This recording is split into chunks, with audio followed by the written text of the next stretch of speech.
नमस्कार, मैं नेहा जोशी। आप देख रहे हैं द फैक्ट इंडिया। राजस्थान के पूर्व डिप्टी सीएम सचिन पायलट ने कहा कि राहुल गांधी के नेता प्रतिपक्ष बनने पर विपक्ष की उम्मीद बड़ी है। पायलट ने अपने आवास पर मीडिया से बात करते हुए नीट पेपर लीक पर भी मोदी सरकार पर जमकर निशाना साधा है। पायलट ने कहा कि कांग्रेस वर्किंग कमेटी का प्रस्ताव को स्वीकार करते हुए सोनिया गांधी जी ने राहुल गांधी जी को नामांकित किया है। नेता प्रतिपक्ष के तौर पर राहुल गांधी जी के नेता प्रतिपक्ष बनने से न केवल कांग्रेस से बल्कि कांग्रेस कार्यकर्ताओं में भी बल्कि पूरा इंडिया अलायंस में ऊर्जा का संचार है। ये सब कहना है सचिन पायलट का।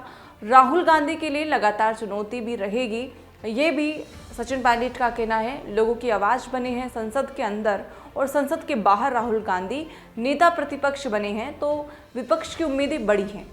सचिन पायलट ने कहा कि ये एक मिलीजुली सरकार है, किसी दल को पूर्ण बहुमत नहीं मिला है। बीजेपी जब चुनाव में गई थी तो 303 सांसद थे, आज उनके पास 240 रह गए हैं। 65 सांसद कम हुए हैं। कांग्रेस पार्टी के 55 से 102 सांसद हुए हैं। मतलब हमने जो बात कही थी वे जनता ने स्वीकार की है। सरकार एनडीए गठबंधन की बनी है, भविष्य में क्या होगा ये पता नहीं है। स्पीकर जो बने हैं राजस्थान से ओम बिरला को, उनकी दूसरी बार बनने पर हम उम्मीद करते हैं कि वे जैसा राहुल गांधी जी ने कहा है कि निष्पक्षता से काम करेंगे और स्पीकर होने का जो दायित्व है वो निभाएंगे। चलिए सुनवा देते हैं आपको कि सचिन पायलट ने क्या कुछ कहा है। राहुल गांधी जी के लीडर ऑफ ऑपोजिशन बनने से न सिर्फ कांग्रेस में, कांग्रेस कार्यकर्ताओं में, लेकिन पूरा विपक्ष, समूचा जो इंडिया अलायंस है, सभी लोगों में एक ऊर्जा का संचार हुआ है।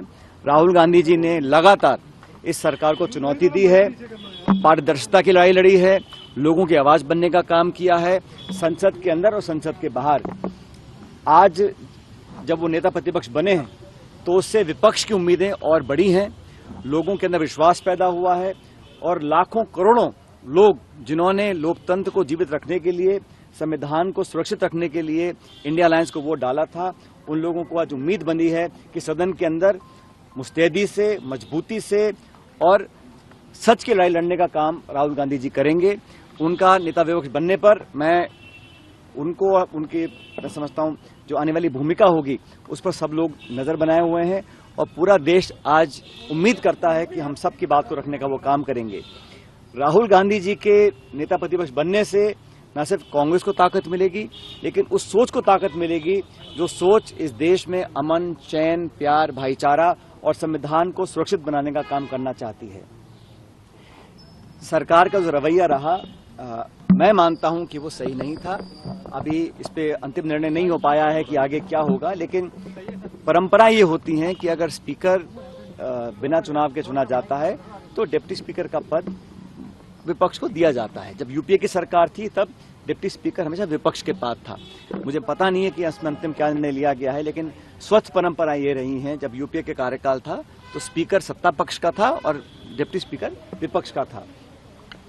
लेकिन इस सरकार का जो गठन हुआ है ये एक मिलीजुली सरकार है और किसी भी दल को पूर्ण बहुमत नहीं मिला। और भाजपा जब चुनाव में गई थी तो 303 सांसद उनके थे, आज वो 240 पे हैं, तो लगभग 65 सांसद बीजेपी के कम हुए हैं। कांग्रेस पार्टी के 55 सांसद थे, 54 सांसद थे, आज 102 सांसद हैं, तो हमारा संख्याबल दुगना हुआ है। तो हमने जो बात रखी जनता के सामने, जो मैनिफेस्टो बनाया, जिन मुद्दों को लेकर हमने चुनाव लड़ने का काम किया, उन सिद्धांतों को, उन मुद्दों को, उन इश्यूज को, मैनिफेस्टो को हमारे को जनता ने पसंद किया। ये बात सही है कि सरकार दोबारा एनडीए की बनी है, लेकिन भविष्य में क्या होगा मैं नहीं जानता हूं। दो बड़े सहयोगियों के साथ सरकार का निर्माण हुआ है। संभावनाएं आगे क्या बनती हैं कहना मुश्किल होगा, लेकिन मैं इतना चाहता हूं कि नए स्पीकर जो बने हैं राजस्थान से, हमारे ओम बिरला जी, वो दूसरी बार स्पीकर बने हैं लोकसभा के।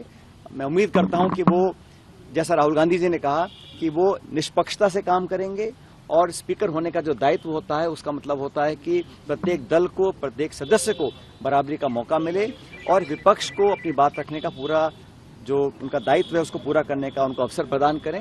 मैं उम्मीद करता हूं कि उनका कार्यकाल कामयाब रहेगा, लेकिन विपक्ष को, खासकर उन लोगों को जो अपनी बात रखना चाहते हैं सदन के अंदर, वो खुलापन उनको महसूस होगा ओम बिरला जी के कार्य। ताज़ा खबरों के लिए विजिट करें द फैक्ट इंडिया की वेबसाइट और डाउनलोड करें द फैक्ट इंडिया ऐप।